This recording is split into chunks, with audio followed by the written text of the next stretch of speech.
श्रीवास्तव और स्वागत है आपका हमारे डिजिटल प्लेटफॉर्म पर। आज हम बात करेंगे कि किस तरीके से सिर्फ 48 घंटे के अंदर अमेरिका ने काबुल एयरपोर्ट पर हुए धमाकों का बदला ले लिया है।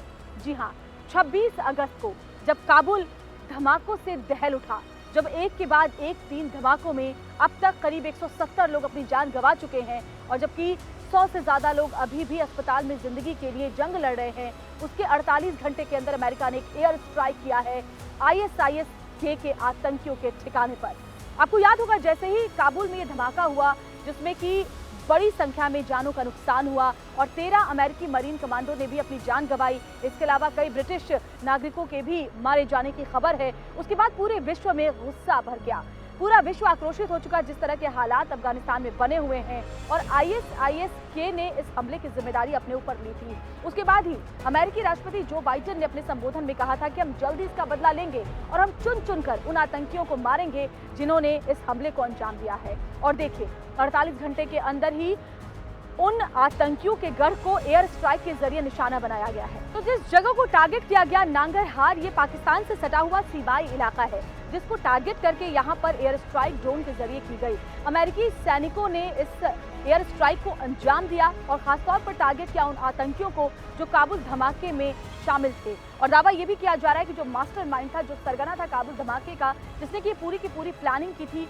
उसको मार गिराया गया है इस एयर स्ट्राइक में। देखिए, एयर स्ट्राइक जब ड्रोन के जरिए की जाती है तो टारगेट बहुत फिक्स होता है और इसीलिए उसके कामयाब होने और सिर्फ टारगेट को ही मार गिराने में सफलता की गारंटी होती है और इसीलिए पूरी टारगेट करके प्लानिंग करके वहां पर बमबाजी की जाती है, बम गिराए जाते हैं ड्रोन के जरिए। मानव रहित ये ड्रोन होता है और इसका जो सबसे बड़ा फायदा है वो ये कि जो आसपास के लोग होते हैं, जो लोकल लोग होते हैं, उनको नुकसान कम से कम उठाना पड़ता है। और अमेरिका की तरफ से ये बात भी साफ कर दी गई है कि किसी भी निर्दोष की जान इसमें नहीं गई है। एयर स्ट्राइक में सिर्फ उन लोगों को टारगेट किया गया था जो आतंकी नांगरहार के प्रांत में पनाह लिए हुए थे, इस घर में पनाह लिए हुए थे, इस इलाके को अपना गढ़ बना करके अफगानिस्तान में जुल्म ढाने की नई साजिशें रच रहे थे।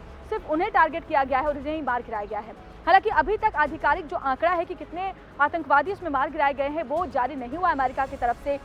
सिर्फ इतना बताया गया है कि मास्टरमाइंड को मार गिराया गया है।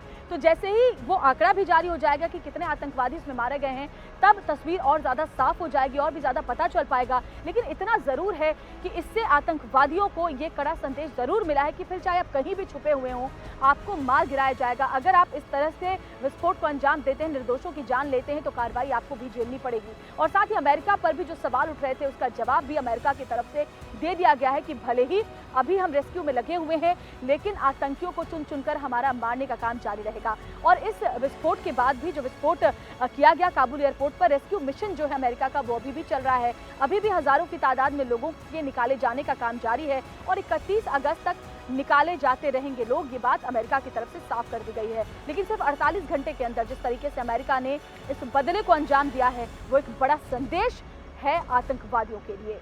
तो डिजिटल प्लेटफॉर्म में फिलहाल इतना ही। आगे भी नए मुद्दों के साथ हमारी टीम आपके साथ जुड़ती रहेगी। तब तक के लिए नमस्कार।